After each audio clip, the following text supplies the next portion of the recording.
It's him.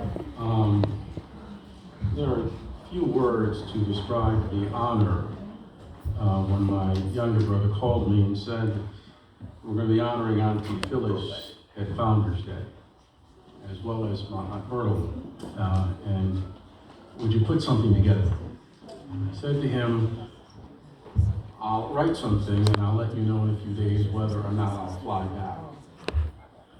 A few days later, when I called, my brother already had plane ticket bought. I'm sure. Car rented. And I was already there.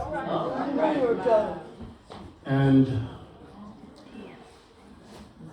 I went to the coffee shop to write something for my aunt, and it's one of the few times that when I went back the next day to look at it, there was nothing in there I could use. Usually you find something to tie in, even if you're going down a different road. And I realized I couldn't use it because it was unworthy of her. Yeah. And I needed to get still. And stillness means awareness without form. Most of the time we're aware of something. You're aware of a car, you're aware of your clothes, you're aware of something talking. But pure awareness is just awareness without phenomena, without form. And it's called being still. Yeah. And the experience of being still is being.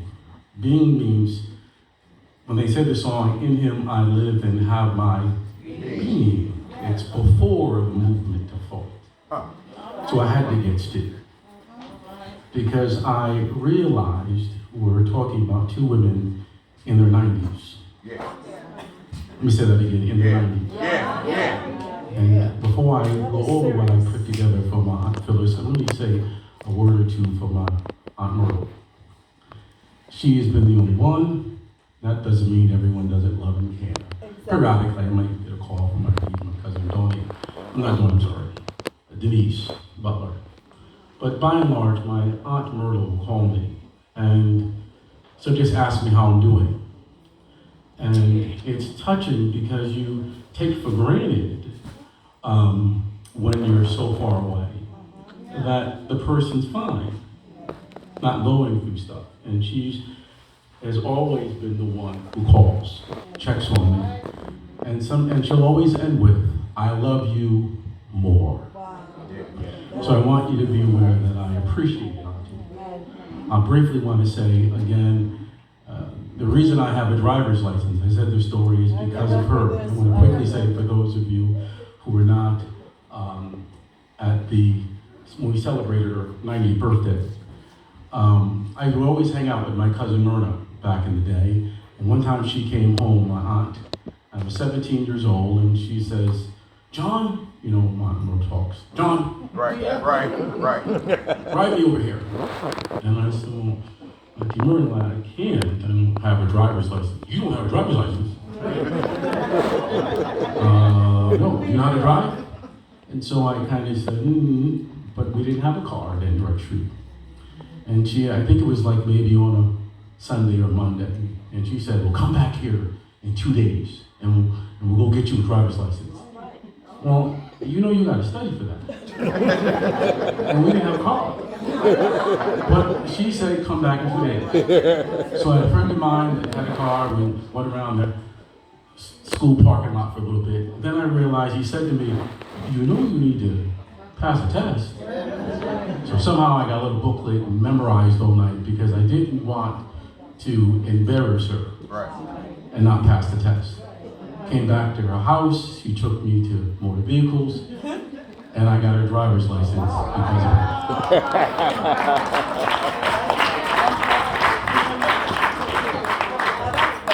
What came to me in regards to my Aunt Phyllis,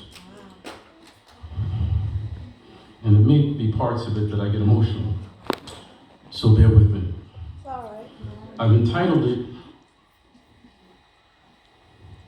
The Beautiful, Long-Lasting Flower, the Marigold. Tulips are popular flowers with far more notoriety than marigolds. However, unlike the tulip. Marigolds are considered long-lasting flowers that bloom from the summer until the fall, often lasting until the frost. One may ask, why do marigolds last so long after other flowers have faded away? Well, they possess special characteristics, such as antiviral, antibacterial, and anti-inflammatory compounds that benefit the whole. I can think of no better metaphor to describe my Aunt Phyllis than marigold. Historically, the name is associated with a noble family in Germany. Ironically, my Aunt Phyllis' maiden's name is Stallings. She is the last living descendant of 12 diverse siblings who were like no other collective group. You see, these 12 siblings were all taught, nurtured, and groomed to go beyond hoping, to go beyond believing, to a realm called knowing. Be still and know. Not hope, not just believe, but know. This is true nobility. You may think such a claim is hyperbole, an exaggeration, but it is not. For starters, there were exactly 12 of them, not 11, not 13. Where else did we read about 12 diverse group of followers who were not perfect, yet they were willing to walk the road less traveled? Set it up, man. Couple this with the fact that one of her siblings was a bishop. Two were evangelists. One, a quaestor. One, national superintendent of Sabbath schools. Two were ushers. Two dedicated 50 years of their life in service in the choir. One served as an announcer for the Celestial Singer Choir, and one could hold a note all day. That's right. In my eyes, there is no better description of spiritual nobility than that. Our marigold, my Aunt Phyllis, is our connection to nobility. Yet, what makes her truly noble is far more profound than family lineage. It's her quiet, yet imperative contribution she gives the whole, like a marigold. Can we count the number of hours of food preparation she's logged in for this church from Camp Hebron to today? I'm pausing not because I don't have something to say, it's to reflect on the question. Do we really know what it took? Do you realize first you have to plan what food you're going to serve? Then you have to go buy the food, which means someone has to carry the food. Then you have to prepare the food. Then you have to serve the food. Oh, and then there's cleanup. That's what letting the banner not trail the ground means in practical form. Yet still, on a more subtle, more ethereal level, a young boy, unbeknownst to her, watched her assist an old woman, older woman, let's say, by the name of Nina. Now, I have undoubtedly seen many people watch older saints, but I remember her efforts distinctly.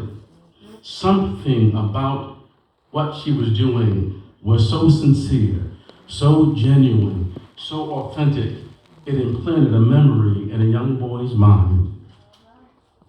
Matthew 25:40. Verily I say unto you, inasmuch as you have done unto the least one, you've done it unto me.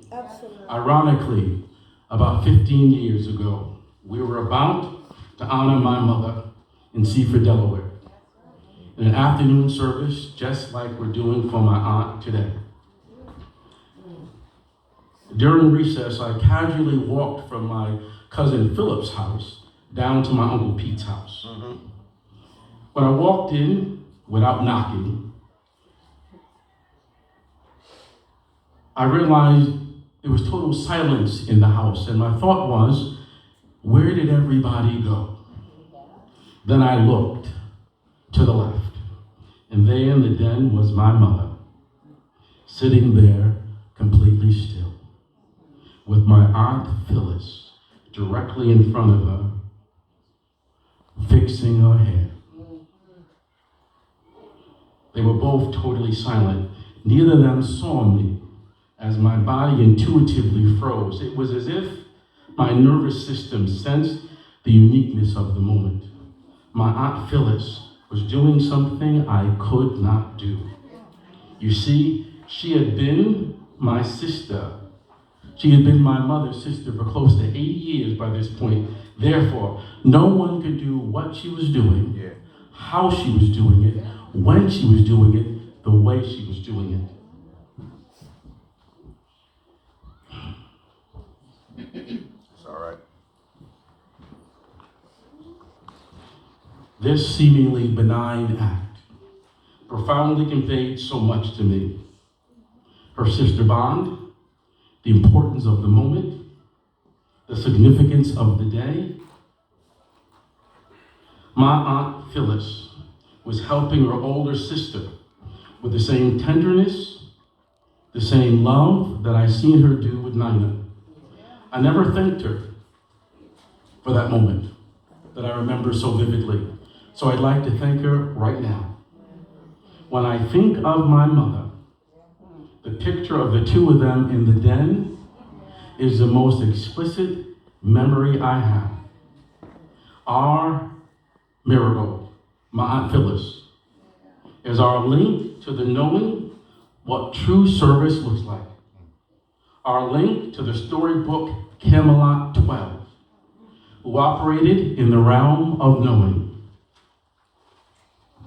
The beautiful yellow, orange, and gold and red marigolds are long-lasting flowers that bloom from the summer to the fall, often until the frost. Thank you.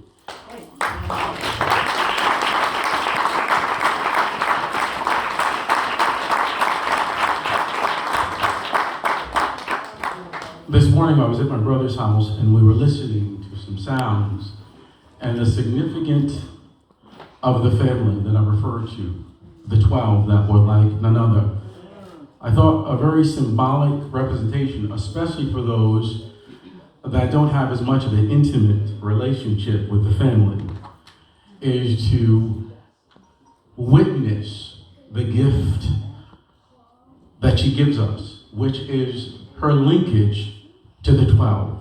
I call them the Camelot 12. And what we're going to do now is play a song, and the song comes from her youngest brother, my Uncle Joe. For those of you who didn't quite catch it, when I said the one who could hold a note all day, I was referring to him. And I think by you listening to the song, you'll get an inkling of the dynamics of this Church of Founders Day, that there's a visual I can't quite have you grasp, but as a young boy, probably no more than 6 or 7 years old, I can remember standing around these walls during the Holy Convocation on the final day when we sing the old Ship of Zion song, that's the one, and we lock arms.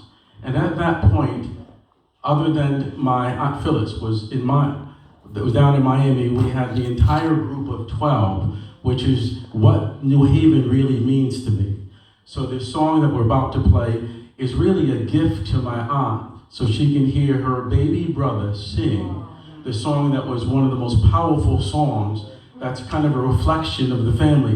When you listen to it, envision my mother's in the choir, envision the others in the choir, envision my Uncle Bob is leading the choir, envision those like my Aunt Ruthie, envision all of those, because that is the family, that is the nucleus of what she represents. She is the last living descendant, in my eyes, of the greatest church family this church is known. Yes, there are many great families, the Grants, the Stevens. I mean no disrespect, but the Stallings. We're the Stallings. So if my brothers appear, I want you to listen closely to the song.